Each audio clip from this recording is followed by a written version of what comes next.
Olá, bem-vindos a mais um vídeo do Realpolitik, o canal onde falamos de política real para gente real. Eu, como sabem, sou o Rui Alberto Silva e sou o vosso guia nesta pequena reflexão semanal sobre o mundo da política real, a que chamamos precisamente Realpolitik. Hoje vamos falar sobre nada mais, nada menos do que a União Europeia. Mesmo isso. Depois talvez o canal seja cancelado. É vida. Lembro-me muito bem do entusiasmo da adesão de Portugal à CEE. Da vitória que foi para nós, enquanto nação e enquanto povo, aderir à Comunidade Económica Europeia. Foi, em suma, o culminar da Revolução de Abril. Foi o fim definitivo e absoluto do orgulhosamente sós do professor Oliveira Salazar. Foi o início do progresso, da civilização, da democracia, da modernidade, mesmo da democracia. E todos gostamos muito disso. Festejamos, assim como festejamos a adesão ao euro, o fim das fronteiras, a liberalização dos mercados, dos serviços. Era tudo tão novo, tão bom, tão europeu. Era tão bom sermos europeus que durante anos não nos importamos em ser os piores da Europa, os mais pobres, os mais atrasados, o com menos desenvolvimento. Para a minha geração e muito mais para as gerações anteriores à minha, ser um mau europeu era muito melhor do que ser um bom português. E foi assim em Portugal, mas também foi assim noutros países da Europa, como Espanha, Hungria, Itália e mesmo, de alguma forma, o Reino Unido, que pela primeira vez se sentiu de alguma forma verdadeiramente europeu. O ideal europeu impunha-se a todos os nacionalismos que pudéssemos ter.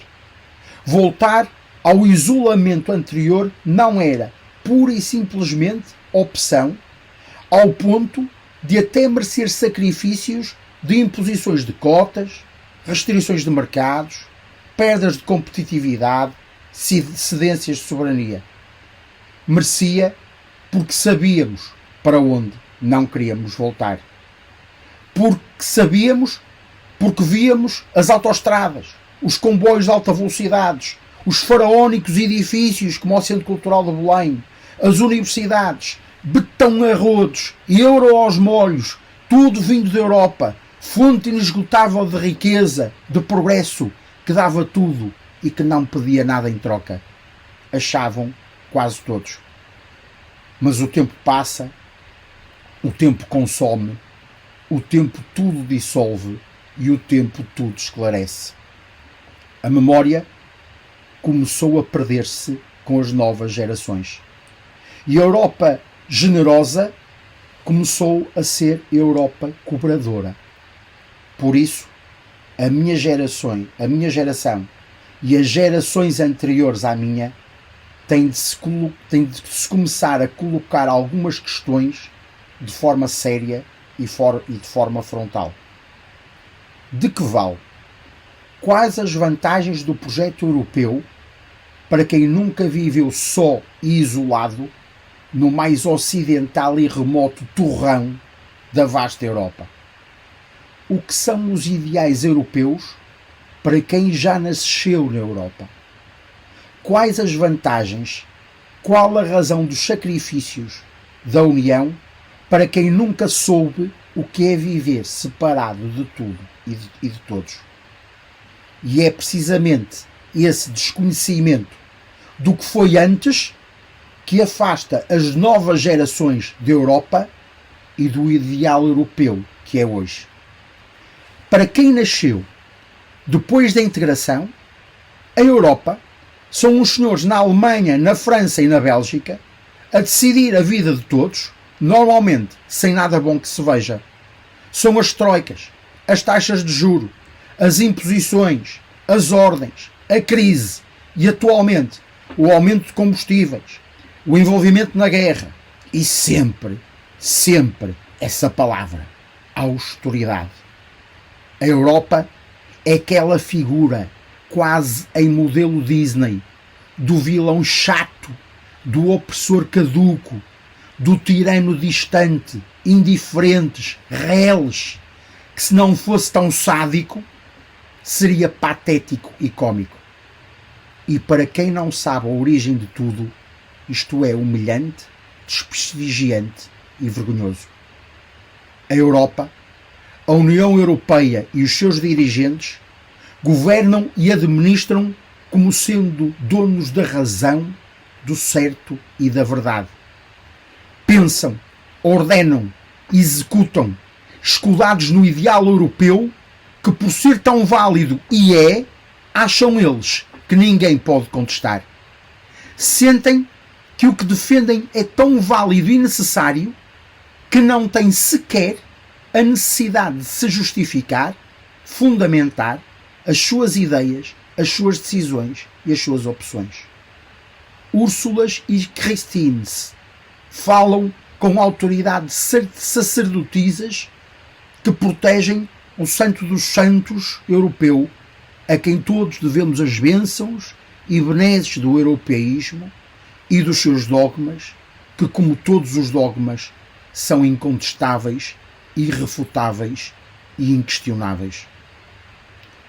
Mas as sacerdotisas e os guardiões do ideal europeu esquecem-se que começaram a votar e a ter crescente peso eleitoral os membros de uma geração que não se lembra e não viveu os fundamentos do ideal europeu e logo não o entende, não partilha e ousa, porque tem esse direito, não o aceitar. Uma geração à qual a Europa não se soube explicar, não se soube justificar, não soube mostrar as suas vantagens e a sua utilidade. Uma geração a que a Europa e as suas instituições se limitaram a impor-se, certas como o destino, incontornáveis como a morte. Uma Europa de burocratas, fechados nos seus gabinetes de Bruxelas e Estrasburgo, que vincam o centralismo e acentuam as desigualdades para as periferias, cada vez mais remotas e distantes, e não somente em quilometragem. Uma Europa sem ideais para além dela própria, sem vontade, sem entusiasmo, sem os entusiastas e os heróis do ideal europeu que acreditavam, que arriscavam, que viam mais longe, muito mais longe. Era a Europa de Jean Monnet, Helmut Kohl, François Mitterrand, Robert Schuman, Margaret Thatcher e Jacques Delors, entre outros. Políticos que acreditavam no que diziam e faziam o que afirmavam. Políticos mais importados em construir um futuro do que em manter um presente. Políticos que preferiam o progresso à estabilidade, o dinamismo à inércia. Para quem governar era a concretização de sonhos futuros e não a cimentação da ordem estabelecida presente. Uma Europa que se expandiu tanto que perdeu a sua identidade, as suas cumplicidades e os seus lados. Uma Europa tão focada e centrada em se manter e se preservar que se esqueceu que o tempo passa, a realidade evolui e as gentes modificam-se. Fenómenos como o Brexit, a ascensão dos extremos políticos anti-europeístas, a ausência da juventude da prática política, os galopantes números das abstenções eleitorais, especialmente nas eleições europeias, os grupos e movimentos independentistas com crescimentos galopantes deviam ser fatores de enorme alerta para quem governa o projeto europeu. Mas os gritos ensurdecedores de uma maioria cada vez menos silenciosa, não consegue penetrar nos vidros high-tech dos gabinetes de comissários e presidentes nas douradas torres de marfim de Bruxelas. Não há voz que chegue ao Olimpo europeu. Os europeus, muito em especial os mais novos, logo o futuro do velho continente, têm estado a enviar sinais claros, a demonstrar sintomas, a assumir posições que denunciam que não se revêem nos conceitos, nos ideais e nos métodos da atual Europa. Esta Europa perdeu os europeus. De Itália, um dos países fundadores da União Europeia, veio o último sinal de alerta no último ato eleitoral. Quase de certeza outros seguirão. Porque a Europa não é política. A Europa não é estratégia. Não são os ideais, por muito nobres e elevados que estes sejam. A Europa são os europeus. E como vivemos em democracia, afinal, a Europa é o que os europeus querem que seja, mesmo que isso não agrade a quem governa, mesmo que isso não vá de encontro aos altos e elevados motivos de antigamente que fizeram da Europa o que ela é hoje. Porque onde é o povo quem mais ordena, é a vontade dele que prevalece sempre. E se deixarmos de acreditar e vincar este princípio, então de facto nada vale a pena.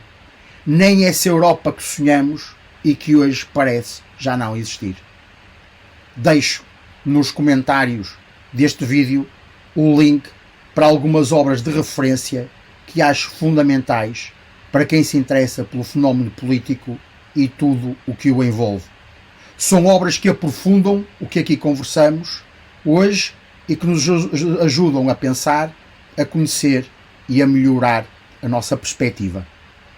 Relembro que na Imperial Academy of Advanced Science, na IAS, há todo um conjunto de cursos e mesmo de estudos avançados dedicados à análise política, à geopolítica e à geoestratégia, e em que eu tenho a honra e o privilégio de ser professor.